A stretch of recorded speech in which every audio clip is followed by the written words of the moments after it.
You know that feeling when you're watching a trailer for the first time and something just clicks? That was Blood Message for me. I clicked on the trailer because it looked interesting, and then I started paying attention to the animations, the environment, and the way the characters moved. And the more I watched, the more excited I got. What's funny is that I wasn't excited because I saw something completely new. I was excited because everything looked incredibly well put together. Nothing felt like it was just trying to make the trailer look cool. Every scene looked like it belonged in the same world, telling the same story. A lot of the games have beautiful trailers. A lot of games know how to create a certain hype. Keeping the same level of quality once the gameplay starts is a completely different challenge. Blood Message actually looks like it could do both.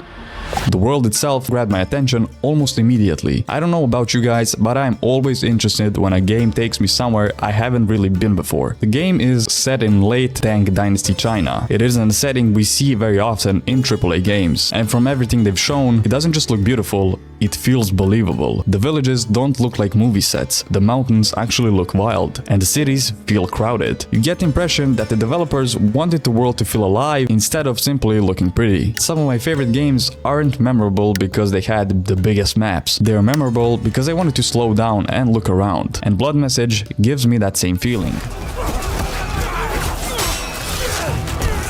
Then there's the story. This might honestly be the biggest reason I'm looking forward to it. You're not some legendary warrior with supernatural powers, you're a messenger. Someone caught in the middle of a conflict much bigger than himself. You're carrying a message across the country that's falling apart while trying to protect your young son. What really stood out to me is that the developers aren't focusing on the people history books usually talk about. I think that's a much more interesting perspective than playing as another king or another famous warrior. And if Blood Message delivers emotionally, I genuinely think that's going to be one of its biggest strengths. One thing I kept asking myself while watching the gameplay was, why does this feel so satisfying? It's the way everything moves. Like every swing has momentum. Characters don't simply snap into another animation. They shift their weight, stumble, recover, and react to getting hit in a way that feels believable. Even small details, like someone losing their balance after blocking an attack or getting pushed back from the impact, makes every encounter feel grounded. That's something I always appreciate in games. When the animation team does their job well, you almost stop thinking about the controls and start believing what's happening on the screen. It looks fast when it needs to, slows down when it should, and more importantly, it looks dangerous. Enemies keep moving, they pressure you from different directions, and it feels like you're constantly trying to create space instead of simply mashing buttons until everyone dies. That instantly reminded me of why I enjoyed The Last of Us Part 2 so much. Not because the combat is the same, they're obviously very different games, it's the feeling. Every encounter feels unpredictable. You never get the impression that you're completely in control. Sometimes things can go according to plan, sometimes they fall apart in a matter of seconds. And for me, that's when combat becomes memorable. When you're forced to adapt instead of repeating the same combo over and over again. The sword fighting looks incredibly clean. There's weight behind every hit. Even when the action speeds up, it's still easy to understand what's happening. You understand why an attack landed or why it missed. That's the kind of readability I sometimes really value. Stealth also seems to play a much bigger role than I expected. The gameplay isn't constantly pushing you into huge battles. Sometimes avoiding a fight looks like the smarter option. That's the balance between stealth, exploration, and open combat, what I like in story-driven games. You're not spending hours doing the exact same thing.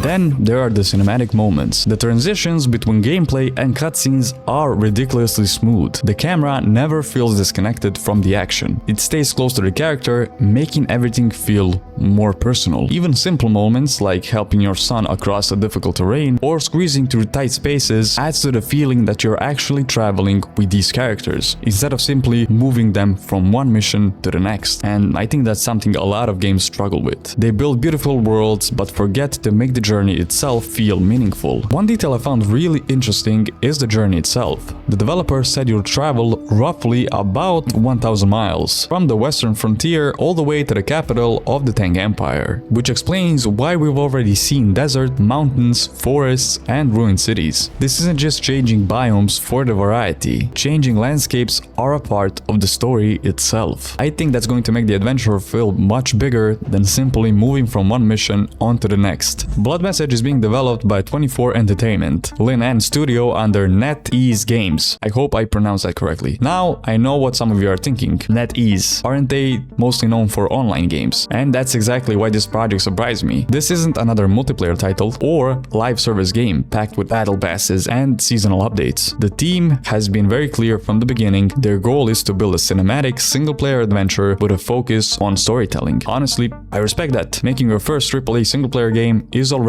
a huge challenge. Trying to compete in a genre where studios like Naughty Dog, Santa Monica Studios, and Sucker Punch have set their standards is an even bigger one. They're trying to prove that they can stand alongside some of the biggest studios in the industry. Whether they actually pull it off, we'll have to wait and see. At the end of the day, nobody knows whether Blood Message will live up to the hype. Maybe it ends up being one of the biggest surprises of this generation, maybe it falls short. We simply don't know yet. But after everything I've seen so far, I genuinely believe this is one of the most promising new IPs in the development. The combat looks satisfying, the world feels authentic, the presentation is gorgeous, and the story has all the ingredients to deliver something memorable. I think Blood Message could end up being one of those games that people talk about years after the credits roll. But that's just what I think. And what about you? After watching the trailer and gameplay, are you excited for Blood Message? Or are you still waiting to see more before getting on board? Let me know down in the comments below. And yeah, that would be it. I'll see you in the next one.